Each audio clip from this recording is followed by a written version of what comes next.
الحمد لله وكفى وسلام على عباده الذين اصطفى أما بعد. عن عمرو بن سعيد عن أنس رضي الله تعالى عنه قال: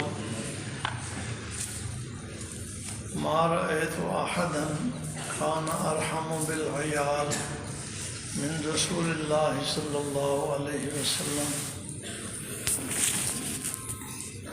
كان إبراهيم ابنه مسترضعا في أوائل المدينة فكان ينطلق ونحن معه فيدخل البيت وإنه ليدخن وكان زئره قينا فيأخذه فيقبله ثم يرجع.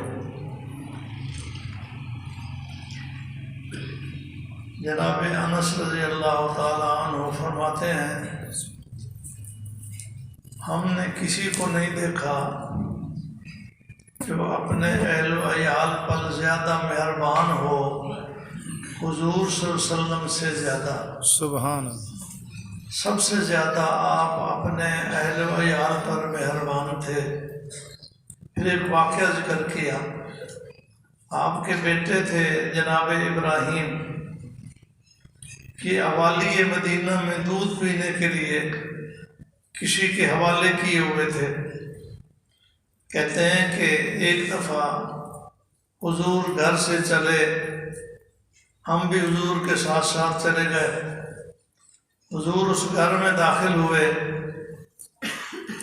اور وہاں جو دودھ پلانے والے لوگ تھے وہ لوہار تھے. حضور پاک صلی اللہ علیہ وسلم نے ابراہیم کو پکڑا اور بوسے دیے، پیار کیا، پھر واپس آ گئے. حضرت ابراہیم حضور کے جو بیٹے تھے وہ 55 میں وفات پا گئے تھے. فرمایا جب وفات پائی تو حضور پاک صلی اللہ علیہ وسلم نے فرمایا ابراہیم میرا بیٹا ہے اور یہ دودھ پیتا ہوا فوت ہوا ہے. اللہ نے 2 دودھ پلانے والی دائیاں مقرر کی ہیں جنت میں جو اس کے دودھ کی تکمیل کریں گی. سبحان اللہ. سبحان اللہ.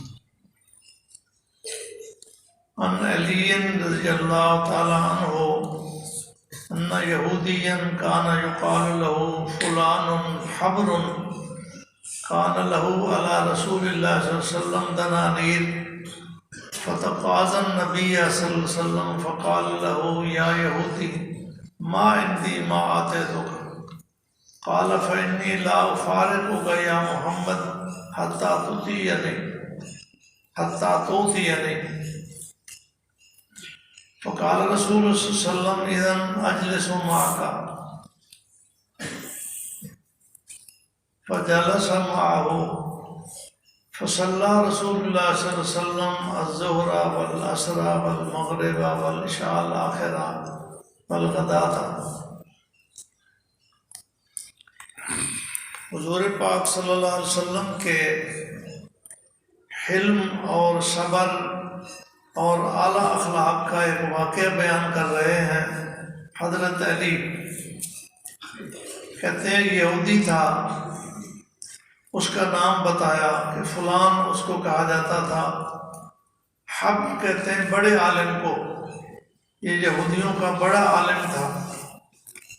اس کا رسول پاک صلی اللہ علیہ وسلم پر قرضہ تھا، کچھ دنانیر، دینار سونے کا ہوتا ہے. وہ ایک دفعہ حضور سے تقاضا کرنے کے لیے آیا کہ میرا قرضہ واپس کرو. حضور نے فرمایا اے یہودی میرے پاس گنجائش نہیں ہے کہ میں تجھے قرضہ ادا کر سکوں. اس نے کہا پھر یا محمد جب تک آپ میرا قرضہ نہیں دیں گے میں نہیں ہٹوں گا، میں آپ کے ساتھ رہوں گا. اور میں ٹھیک ہے میں آپ کے ساتھ بیٹھا ہوں، جب قرضہ ادا ہوگا تو جاؤں گا. چنانچہ وہ وہیں مسجد میں بیٹھ گیا. یہ ظہر سے پہلے کا وقت تھا. حضور پاک صلی اللہ علیہ وسلم نے ظہر کی نماز بھی وہیں پڑھی، عصر کی نماز بھی پڑھی،